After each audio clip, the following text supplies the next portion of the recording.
Guys, ಎಲ್ಲರಿಗೂ ನಮಸ್ತೆ. ಎಲ್ಲರೂ ಚೆನ್ನಾಗಿದ್ದೀರಾ ಅಂತ ಭಾವಿಸ್ತಾ ಇದ್ದೀನಿ. After A very long time ನಾನು ನಿಮ್ಮ ಮುಂದೆ ಕಾಣಿಸ್ಕೊತಾ ಇದ್ದೀನಿ. ನಿಮ್ಮೆಲ್ಲರ ಕ್ಷಮೆ ನನ್ನ ಮೇಲಿರಲಿ. ಸೊ ನಾವಿವತ್ತು ತಮಿಳ್ನಾಡಲ್ಲಿರೋ ಏರ್ಕಾಡಿಗೆ ಬಂದಿದ್ದೀವಿ ಫ್ರೆಂಡ್ಸ್ ಜೊತೆ. ಫ್ರೆಂಡ್ ಟ್ರಿಪ್ ಆಗುತ್ತೆ. ಸೊ ಸಖತ್ತಾಗಿದೆ ವ್ಯೂ ಮಾತ್ರ. 2 ಪ್ಲೇಸಿಗೆ ಹೋಗಿದ್ವಿ, ತುಂಬಾ ಚೆನ್ನಾಗಿತ್ತು.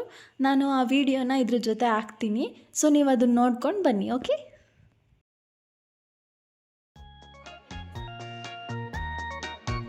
ನಾವು ಫಸ್ಟ್ ಪ್ಲೇಸ್ ವಿಸಿಟ್ ಮಾಡಿದ್ದು ಪಿಕು ಪಾರ್ಕ್. ಏರ್ಕಾಡಿಂದ 3.2 ಕಿಲೋಮೀಟರ್ ಡಿಸ್ಟೆನ್ಸಲ್ಲೇ ಇದೆ. ಅದು ವೇ ಟು ಪೋಗೋಡ ಪಾಯಿಂಟ್ ಕಡೆ ಬರುತ್ತೆ. ಸೊ ಅಲ್ಲಿ ಫಿಶ್ಗೆ, ಬರ್ಡ್ಸ್ಗೆ, ಅನಿಮಲ್ಸ್ಗೆ ನಾವೇ ಕೂಡ ಊಟ ಮಾಡಿಸ್ಬೋದು. ಅಲ್ಲಿ ನಮ್ಮ ಕೈಗೆ ಊಟ ಕೊಡ್ತಾರೆ ಊಟ ಮಾಡಿಸೋಕ್ಕೆ. ಬಟ್ ಅಲ್ಲಿ ಊಟ ಮಾಡಿಸೋ ಫೀಲ್ ಮಾತ್ರ ಸೂಪರ್ವ್ ಆಗಿರುತ್ತೆ. ಮತ್ತು ಆ ಪ್ಲೇಸ್ಗೆ ಅಡಲ್ಟ್ಸು, ಚಿಲ್ಡ್ರನ್ನು ಎಲ್ಲರೂ ಕೂಡ ವಿಸಿಟ್ ಮಾಡ್ಬೋದು.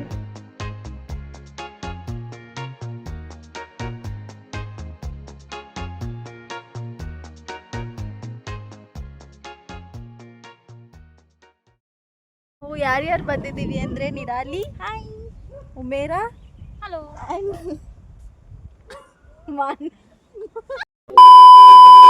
ನೆಕ್ಸ್ಟು ಸೆಕೆಂಡ್ ಪ್ಲೇಸ್ ವಿಸಿಟ್ ಮಾಡಿದ್ದು ಯೆಲ್ಲೋ ವ್ಯೂ ಪಾಯಿಂಟ್ ಅಂತ. ಅದು ಅಲ್ಲಿ ಮಂಜು ಕೊಟಾಯ್ ಅಂತ ಕರೀತಾರಂತೆ. ಸೊ ಏರ್ಕಾಡಿಂದ 7.8 ಕಿಲೋಮೀಟರ್ಸ್ ಅಲ್ಲಿದೆ. ಅದು ಜಸ್ಟ್ ವ್ಯೂ ಪಾಯಿಂಟ್ ಅಷ್ಟೇ, ಬಟ್ ಅದು ಅಮೇಝಿಂಗ್ ವ್ಯೂ ಮಾತ್ರ. ಯಾವಾಗಲೂ ಟೆಂಪಲ್ ಮತ್ತು ಗೇಮ್ಸ್ ಅಂತ ಹೋಗ್ತಾ ಇರ್ತಿದ್ವಿ, ಬಟ್ ಈ ಸಲ ಡಿಫ್ರೆಂಟಾಗಿ ಬರೀ ವ್ಯೂಸ್ ಮಾತ್ರ ವಿಸಿಟ್ ಮಾಡಬೇಕು ಅಂತ ಹೋಗಿದ್ವು. ಆ ಪ್ಲೇಸ್ ಮಾತ್ರ ಚೆನ್ನಾಗಿತ್ತು, ತುಂಬಾ ಸೂಪರ್ ಆಗಿತ್ತು. ವಿಡಿಯೋದಲ್ಲಿ ಪ್ಲೇಸಸ್ ನೋಡ್ಕೊಂಬಂದ್ರೆ ನಾನು ಹಾಕಿದ್ದಿತ್ತು. ಸೊ ಆ ಪ್ಲೇಸಸ್ ಎಲ್ಲ ಆ್ಯಕ್ಚುಲಿ ತುಂಬಾ ಚೆನ್ನಾಗಿದೆ. ನೀವು ಬಂದು ಒಂದ್ಸಲ ವಿಸಿಟ್ ಮಾಡಿ. ಸೊ ನಾನು ಮತ್ತೆ ನೆಕ್ಸ್ಟ್ ಡೇ ಕಂಟಿನ್ಯೂ ಮಾಡ್ತಾಯಿದ್ದೀನಿ. ನೆನ್ನೆ ಪ್ಲೇಸಸ್ ನೋಡ್ಕೊಂಬಂದು ಊಟ ಮಾಡಿ ಮಲ್ಕೊಂಡ್ಬಿಟ್ವಿ. ಸೊ ನಾನು ಇವತ್ತು ಯಾವ ಪ್ಲೇಸಸ್ ನೋಡ್ತೀನಿ ಅಂತ ನಾನು ನಿಮಗೆ ತೋರಿಸ್ತೀನಿ, ಬನ್ನಿ. ಮಾರ್ನಿಂಗ್ ನಾವು ಪಗೋಡ ಪಾಯಿಂಟ್ಗೆ ವಿಸಿಟ್ ಮಾಡಿದ್ವಿ. ಅದು ಏರ್ಕಾಡಿಂದ 4.2 ಕಿಲೋಮೀಟರಿಂದ ಡಿಸ್ಟೆನ್ಸ್ ಇದೆ. ಸೊ ನಾವು ಮಾರ್ನಿಂಗ್ 5:45 6 o'clock ಒಳಗಡೆ ಹೋಗಿದ್ವಿ. ಅಲ್ಲಿ ಫುಲ್ಲಿ ಫಾಗ್ ಇತ್ತು. ನಾವು ಆ್ಯಕ್ಚುಲಿ ಸನ್ರೈಸ್ ನೋಡೋಕ್ಕೆ ಅಂತಲೇ ಹೋಗಿದ್ದು. ಅವಾಗ ತಾನೇ ಸನ್ರೈಸ್ ಆಗ್ತಾಯಿತ್ತು. The place was very nice, ತುಂಬಾ ಚೆನ್ನಾಗಿತ್ತು. ನೀವೇನಾದರೂ ತಮಿಳ್ನಾಡು ಕಡೆ ವಿಸಿಟ್ ಮಾಡಿದಾಗ ಆ ಪ್ಲೇಸ್ ಒಂದು ಸಲ ವಿಸಿಟ್ ಮಾಡಿ ಗೈಸ್. ನೆಕ್ಸ್ಟ್ ಪ್ಲೇಸ್ ವಿಸಿಟ್ ಮಾಡಿದ್ದು ಲೇಡೀಸ್ ಸೀಟ್, ಜೆಂಟ್ಸ್ ಸೀಟ್ ಮತ್ತು ಬೊಟಾನಿಕಲ್ ಗಾರ್ಡನ್ ಅಂತ. ಆ 3 ಪ್ಲೇಸ್ ಕೂಡ ಒಂದೇ ಕಡೆ ಇದೆ. ಸೊ ಅದು view like same fully fog, ಮತ್ತು ಅದು ವ್ಯೂ ಮಾತ್ರ ತುಂಬಾ ಚೆನ್ನಾಗಿತ್ತು. ಹಾಗೆ ಬೊಟಾನಿಕಲ್ ಗಾರ್ಡನಲ್ಲಿ ಫುಲ್ಲಿ ಫ್ಲವರ್ಸ್ ಮತ್ತು ಪ್ಲ್ಯಾಂಟ್ಸ್ ತುಂಬಾ ಇತ್ತು. ಆ ಪ್ಲೇಸು ಏರ್ಕಾಡಿಂದ 1.7 ಕಿಲೋಮೀಟರ್ಸ್ ಡಿಸ್ಟೆನ್ಸ್ ತನಕ ಇದೆ.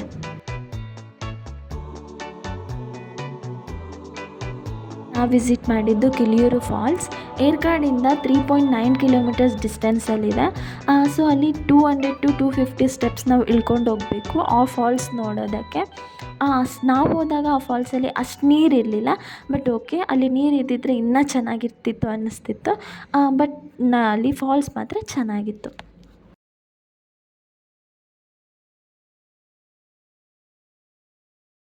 ನೆಕ್ಸ್ಟ್ ಪ್ಲೇಸ್ ವಿಸಿಟ್ ಮಾಡಿದ್ದು ಏರ್ಕಾಡ್ ಲೇಕ್ ಆ್ಯಂಡ್ ಬೋಟ್ ಹೌಸ್ ಅಂತ. ಸೊ ಅದು ಏರ್ಕಾಡಿಂದ 2.1 ಕಿಲೋಮೀಟರ್ ಡಿಸ್ಟೆನ್ಸಲ್ಲಿದೆ. ನಾವು ಬೋಟಿಂಗ್ ತೊಗೊಂಡಿದ್ವಿ, ಲೈಕ್ ಸೈಕ್ಲಿಂಗ್ ಬೋಟ್ ಮಾಡ್ತಾರಲ್ವ ಆ ಥರ. ಸೊ ಆ ಪ್ಲೇಸ್ ಕೂಡ ತುಂಬ ಚೆನ್ನಾಗಿತ್ತು. ನೆಕ್ಸ್ಟ್ ಏನಾದರೂ ನೀವು ತಮಿಳ್ನಾಡು ಕಡೆ ಬಂದಾಗ ಏರ್ಕಾಡ್ ಏನಾದರೂ ವಿಸಿಟ್ ಮಾಡಿದರೆ ನಾನು ಹೇಳಿದ್ರಲ್ಲಿ ಯಾವುದಾದ್ರೂ ಒಂದು 2-3 ವಿಸಿಟ್ ಮಾಡಿ, ತುಂಬಾ ಚೆನ್ನಾಗಿದೆ ಗೈಸ್. ಇವತ್ತು ಡೇ ಮುಗೀತು. Good night guys.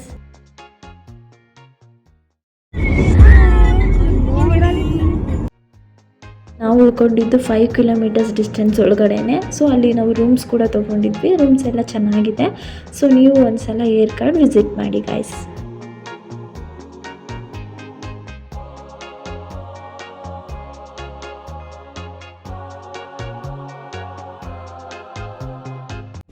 ಬ್ಯಾಂಗ್ಳೂರ್ಗೆ ಹೊರಟ್ವಿ. ಬಾಯ್ bye guys, take care.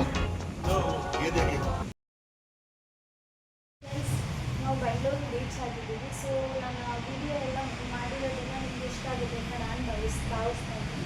So ಇಷ್ಟ ಆಗಿದ್ರೆ ನಿಮಗೆ ಲೈಕ್ ಮಾಡಿ, ಶೇರ್ ಮಾಡಿ, ಹಾಗೆ ಸಬ್ಸ್ಕ್ರೈಬ್ ಮಾಡಿ. ಮತ್ತು ನಾನು ನಿಮಗೆ ಮುಂದಿನ ವಿಡಿಯೋದಲ್ಲಿ ಸಿಗ್ತೀನಿ ಆದಷ್ಟು ಬೇಗ.